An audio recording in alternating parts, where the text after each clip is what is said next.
अस्सलाम वालेकुम एवरीवन जी। तो कैसे सब, होपफुली सब ठीक ठाक अपने घरों में से, हम भी अल्हम्दुलिल्लाह ठीक ठाक। रमज़ान मुबारक आ रहा है, सो रमज़ान मुबारक में मोस्टली लोग फ्रोज़न पराठे बाज़ार से मंगवाते हैं, और अगर वैसा ही लच्छेदार पराठा क्रिस्पी सा मज़ेदार सा आप घर में तैयार कर लें तो क्या ही बात है। बहुत ही ज़बरदस्त टिप्स और ट्रिक्स के साथ आज की रेसिपी आपके साथ शेयर करूंगी। बहुत ही अच्छी है, आपको बहुत इससे फ़ायदा हासिल होगा। सो कहीं मत जाएगा, मेरे साथ रहिएगा। जल्दी से वीडियो को लाइक कर दें। ये वीडियो देख के आप बहुत सारे पराठे बना के रख सकते हैं, स्टोर कर सकते हैं और बार बार स्टोर करेंगे, क्योंकि ये बहुत ज़बरदस्त वीडियो है। सो यहाँ पे मैंने इक्वल क्वांटिटी में आटा और मैदा रखा हुआ है अपने पास।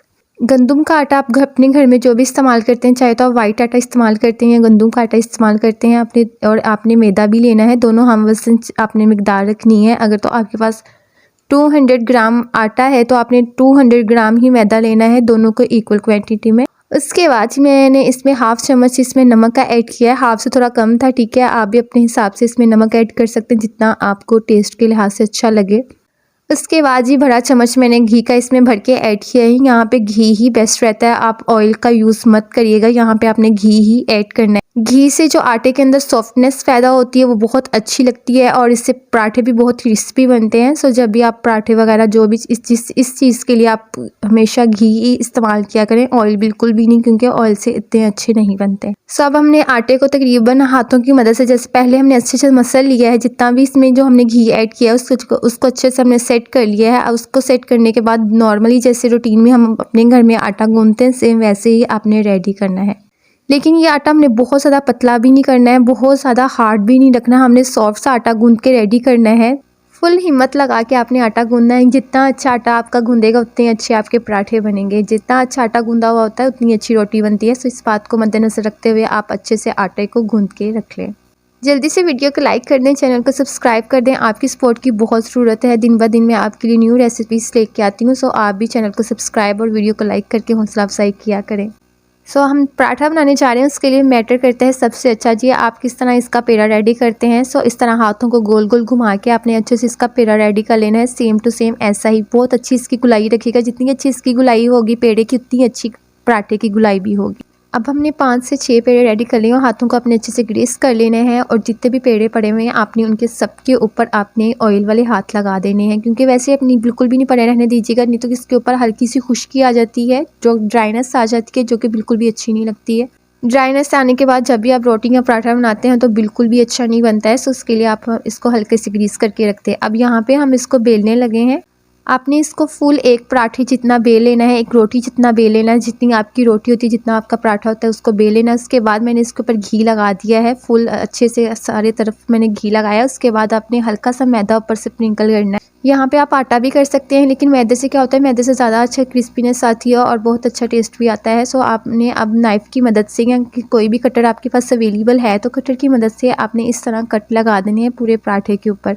सो मैं आज आपके साथ लच्छा पराठा की रेसिपी शेयर कर रही हूँ। और भी बहुत से पराठों की रेसिपीज़ होती हैं, लेकिन आज ये लच्छा पराठा की आपके साथ शेयर करूँगी, जो कि बहुत अच्छी लगती है। और इस तरह आपने उसको तह के ऊपर तह लगा के गोल गोल घुमाते जाना है, आराम आराम से आपने घुमाना है। यहाँ पे मैंने वीडियो को स्पीड में किया हुआ है, इसलिए आपको लग रहा है, लेकिन मैंने बहुत ही सॉफ्ट हाथों से आराम आराम से इसको इकट्ठा किया था। साथ साथ अपने पूरी रोटी को इकट्ठा करते हुए आपने कोने तक इसको लेके आना है, और बाद में आपने दोनों हाथों की मदद से इसके ऊपर अच्छे से इसको गोल गोल घुमाना है। जितना अच्छा आप घुमाएंगे उतनी ज़्यादा लेयरिंग इसमें और इंक्रीज़ होंगी, और आपका जो पराठा है लच्छा पराठा वो बहुत ही अच्छी लुक में आएगा। सो अब यहाँ से आपने कोने से पकड़ के इसको गोल गोल घुमाते हुए लास्ट तक लेके आना। जो लास्ट पार्ट है उसको आपने नीचे की तरफ फोल्ड कर देना है, और ये देखिए कितना ज़बरदस्त पेड़ा रेडी हुआ है, सेम टू सेम लच्छे पराठे जैसा, जो कि है भी। सो मुझे उम्मीद है आपको ये तरीका बहुत अच्छा लगेगा। अब यहाँ पे मैं एक और पराठा रेडी कर रही हूँ और उसका तरीका भी आपके साथ शेयर करूँगी। अब यहाँ पे आप नोट करें कि मैंने इसके जो कट्स हैं वो लास्ट तक नहीं लेके आई। जो पहले मैंने आपको पराठा दिखाया उसके मैं कट लास्ट तक लेके आई थी, लेकिन मैंने इसके बिल्कुल भी नहीं लेके आई। अगर आप इसकी एक एक लेयर दूसरी लेयर के ऊपर रखते हुए इसको उठाएंगे तो इसकी बहुत ज़्यादा लेयरिंग हो जाती है, और ये बहुत अच्छे वाला क्रिस्पी सा लच्छा पराठा रेडी होता है। सो मैंने इसको पिछले पराठे की तरह ही गोल गोल कर दिया है, क्योंकि मैं आपके साथ वही रेसिपी शेयर करी हूँ। लेकिन यहाँ पे मैंने आपको एक टिप बताई है कि अगर आप इस तरह के बारीक बारीक सी लाइनें लगाएंगे और एक एक करके इसके ऊपर उठाएंगे और दूसरी के ऊपर रखेंगे तो इससे और अच्छा क्रिस्पी पराठा रेडी होता है, लच्छा पराठा। और यहाँ पे हमने सेम उसी तरह घुमा के तो इसको कोने से पकड़ के तो आगे की तरफ लेके आना है, और बहुत ही अच्छा हमारा पराठा रेडी हो जाएगा। अब यहाँ पे आप जितना मर्जी इसको चाहें खींच सकते हैं, क्योंकि हमने इसको अंदर मैदा ऐड किया और मैदे से ये बहुत अच्छा लचकदार बनता है। सो जितना मर्ज़ी आप इसको खोल के तो इसका पेड़ा रेडी कर सकते हैं और सेम टू सेम हमने वैसे ही इसका भी रेडी कर दिया। और ये देखें कितनी ज़बरदस्त इस पेड़े की भी लुक आई है। सेम टू सेम आप भी ऐसे तमाम के तमाम बना के रखें और उनको ग्रीस करके रखें। यहाँ पे तकरीबन हमारे तमाम पेड़े रेडी हो चुके हैं। अब हम इनकी रोटी बेलेंगे। अब आपने यहाँ पे हम क्योंकि फ्रोज़न पराठे बनाने जा रहे हैं, सो आपने यहाँ पे इस कोशिश करनी है कि हाथों की मदद से इसको टैप टैप करें और यहाँ पे डस्ट कम ही लगाएं। जितना कम आप इसको खुश्का लगाएंगे उतना अच्छा ये आपका पराठा बनेगा। अगर तो आप सादा लगाएंगे तो उससे वैसी लुक बिल्कुल भी नहीं आएगी। सो आपने जितना आप अपनी नॉर्मल रूटीन में पराठा खाते हैं उतना आप बेल लें जितना आप इजीली खा सकते हैं।